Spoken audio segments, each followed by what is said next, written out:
Here you can see the serpentine belt,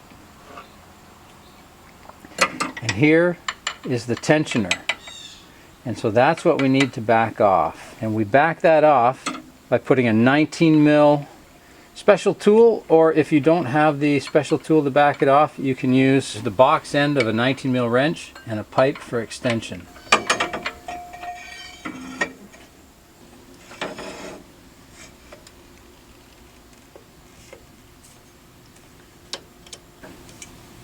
Watch you don't pinch your fingers.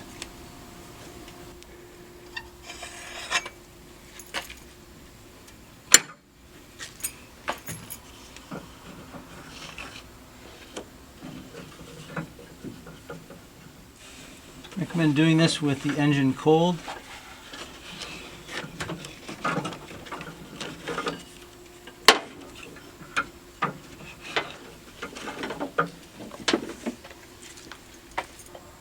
You'll notice for the path of your belt that you've got pulleys with grooves and pulleys that are smooth. And when you're feeding your belt on, that's going to coincide with the grooved side versus the smooth side of the belt. So in addition to following your diagram, you can also use a bit of common sense.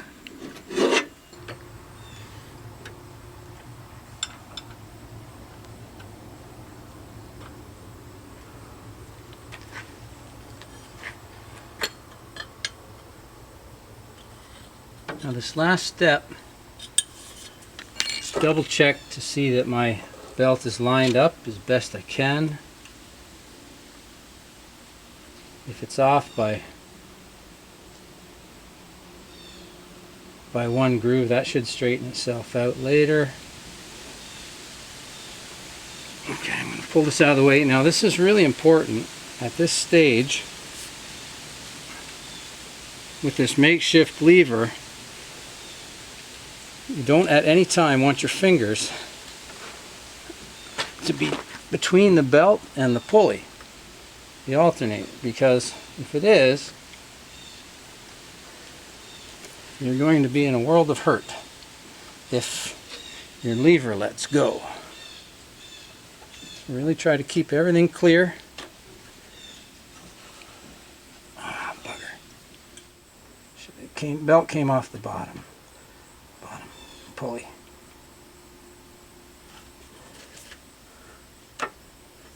I get the belt back on the bottom pulley.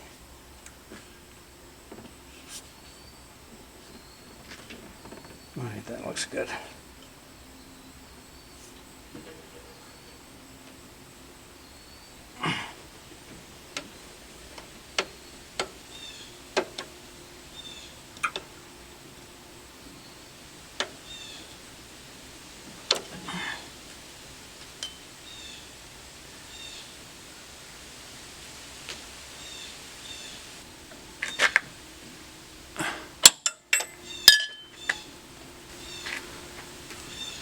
Just double checking the alignment. Alignment looks pretty good.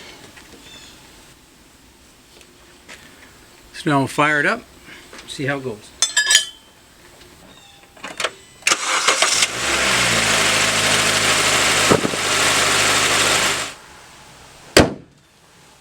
I hope you found this video helpful. If you want to receive more videos that are short, to the point, and not too wordy, please subscribe.